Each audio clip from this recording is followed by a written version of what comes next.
Need some connectors to attach straps. So I'm gonna 3D print something that I can make riveted to the pieces, but then the elastic can be changed out pretty easily without having to unrivet everything. This will slide into that slot. The nail then slides through the hole that goes through every part. Okay, so now we're left with this slot right here that we can slide the elastic through. And that will just go over top of the nail head. But because we have this hole, we can also still put this against the steel block that's going to allow it to have something hard to pound against, so we can go ahead and set that rivet properly. My nail might have bent. I gotta check. Yeah, it's starting to bend. At this point, it's probably best just to start over with a new nail. Once it starts kind of bending, it's hard to recover. I think I might try one more time. Let's just see if we can make it work. No. Nope. Just can't seem to get connection with the steel underneath, which is probably because it's bent. Let's check. Oh man. Yeah, that's pretty bent. This nail is a goner. I'm gonna start over. I'll get it though.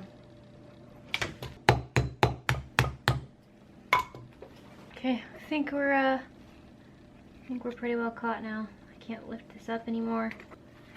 Whew.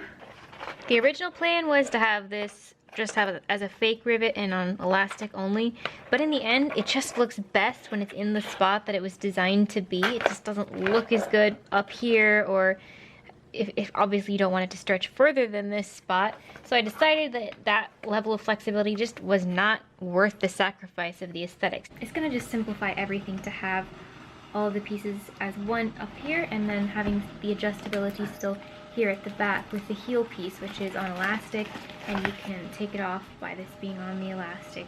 So now I have the whole articulated foot. Let's see. So now I just gotta finalize the strapping here. I'm gonna have the elastic doubled everywhere. So I want to have enough excess to stitch it in the center so that I have this double thickness of attachment, sort of a redundancy there if one part starts getting a little bit worn through. And I've got these little protectors for the elastic. It's basically just a little sleeve that the elastic passes through, and that way when you're walking on it over time it's not going to just wear out, because these are really durable, and it'll also give it a little bit of grip. And then I'm threading the ends back through those same connectors so that it makes a single strap. I'll show you on this finished one here. Makes this single strap with both sides of the elastic threaded through, so we get a double thickness of elastic that's going to be nice and strong and keep its stretchiness a little bit longer there, and also still be protected by these little covers. When I tried on the boot, I noticed that this part was digging in, so I'm going to add a tongue there just to pad this a little bit extra, just to make sure that there's not any discomfort here depending on the type of shoe that you're wearing. So I'm just going to cut a piece of foam out and add that, but I'm gonna do it with Velcro so that if you don't need it for a specific shoe, then you can just take it off.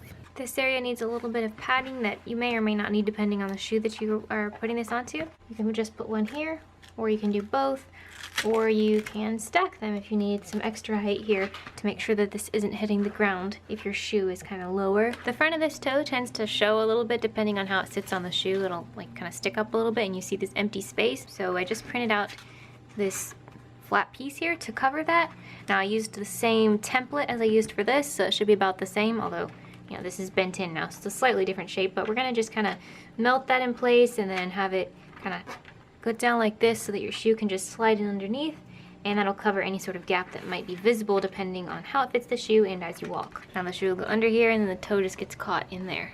I need a way to attach these two pieces together, but they also need to still be able to come apart for storage and transport. So I'm drilling a series of holes along the edges of this, and I'm going to rivet on some Velcro. I also want to add on a strap here that's going to be sort of just a redundant strap to give it a little extra support in this direction, and then just glue on some Velcro on this side so that these two pieces can be attached together.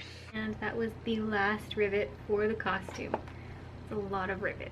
So I know I want to prop these out a little bit with some foam, and then I also need these to have pivot points, which ideally would be right about in the same place. So what I'm going to do is add foam to both of these sides here to pad that out, And then I'm just gonna add Velcro on that. And I've already put a couple of Velcro tabs under here.